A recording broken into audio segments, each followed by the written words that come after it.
Hello all, I am Juby George and welcome back to our channel. And this is the fifth video on the British literature series, and in this video we will be discussing on the period which is right after Chaucer's age, and it is before the Elizabethan age. There is a small period which is known as the Age of Revival.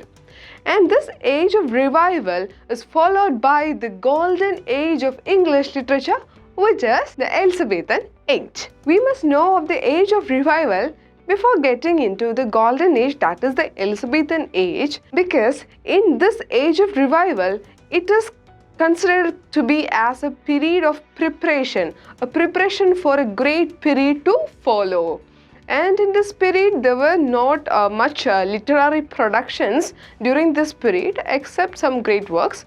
But this period is usually considered as the preparatory period for the great ages to follow. And in this video, we will be discussing of the Age of Revival, the historical background, War of Roses, Reformation, and the literary features of the age. While on the next video on this series, we will be discussing on the important writers and works of the period. So without much delay, let's get on to our video on British literature series, and this video is on Age of Revival.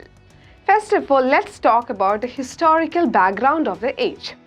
The timeline of the Age of Revival is between 1400 and 1550, after the death of Chaucer, this short period. And talking of the period begins with wars, unrest and chaos. And there was the confusion and governance of Henry VI. Henry VI was the then ruler of the time. And there were confusions, and his governance was not acceptable to the common people, and because of his incapacity for governance, it finally resulted in the War of Roses. So now let's talk about what is War of Roses. And War of Roses is a series of English civil war that happened between the two branches of Plantagenet family. So what are Plantagenet family? Okay, Plantagenet family is a royal family that originated from the lands of France, and this contained three branches, and out of them two branches were in fight with each other. That is House of Lancaster and House of York. And why this war is known as the War of Roses? Because each of these houses were represented with a badge, and that badge is a rose. So House of Lancaster is represented in red rose, and House of York is represented in white rose, and they fought against each other for the throne of England, because they want to get into the power. Each of these houses want to get into the power, so they were in fight with each other for the throne of England, and they fought with each other for a long time, almost between the years of 1455 and 1485. And this War of Roses happened, and many deadly wars were there within this War of Roses, and people lost their lives as well.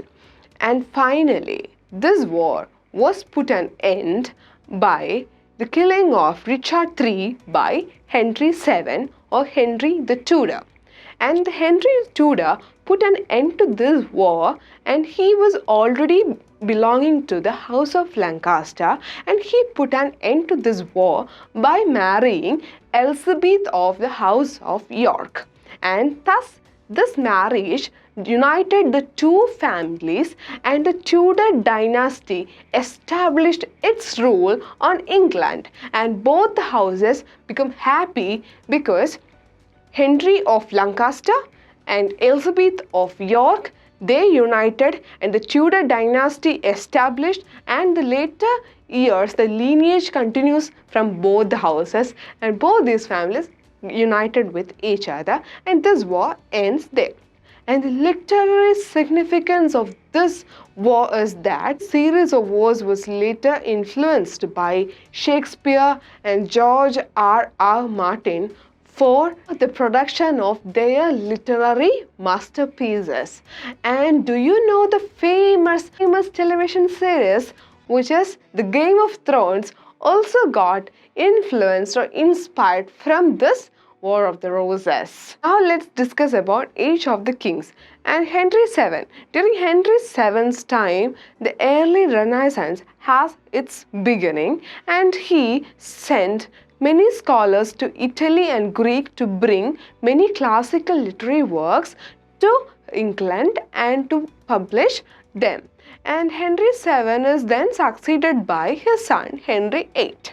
And Henry VIII's time was kind of fashion and culture and art is known for fashion and culture. And Henry VIII is known to have 6 wives, and during his time the Protestantism began to develop. Henry VIII married Catherine of Aragon and she became his first wife, and Catherine of Aragon was his brother's widow. And Catherine of Aragon was a Catholic and he wanted a son in her as his successor.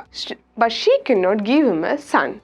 She gave birth to a daughter who is named as Mary First. Henry VIII was disappointed at this and he wanted to marry Anne Boleyn in hope that she would give him a son as his successor. So he requested for divorce from Catherine of Aragon, and Catherine of Aragon is from a powerful Spanish dynasty, a powerful family. So, and also in Catholicism, in Roman Catholicism at that time, the divorce was not granted, and Pope was the head of the church, and he was the supreme power, and there was papal authority. The Pope did not grant him divorce, and Henry VIII became furious at this power of Pope, and he passed the Act of Supremacy instead of the papal authority. In Act of Supremacy, the king is given the supreme power instead of the Pope. And during his time, Protestantism began to develop because as a movement against Catholicism, and also the Anglican Church developed during his time. That was Henry VIII's time. And he, with the grant of Archbishop of Canterbury, that is Thomas Cranmer, got a grant to divorce Catherine of Aragon, and he married Anne Boleyn. But this poor Henry VIII did not get a son from her. He got a daughter and she is named as Elizabeth I. And Anne Boleyn was a Protestant as well. And he was again disappointed of not having a son as the successor. He then married Jane Seymour. And in Jane Seymour, he got a son who is Prince Edward or Edward VI. And after the death of Henry VIII, that is Prince Edward or Edward VI, succeeded Henry VIII and became the king. But he was a sick child and he could rule only up to 6 years. And he was also a Protestant king and he spread Protestantism. But after the 6th year, that after his death, he was succeeded by Mary First. And Mary First was the daughter of Catherine of Aragon, was a Catholic. So Mary First was also a Catholic. And she is known as Bloody Mary because she began to kill all the Protestants. And this Bloody Mary or Mary First was later got succeeded by Elizabeth First.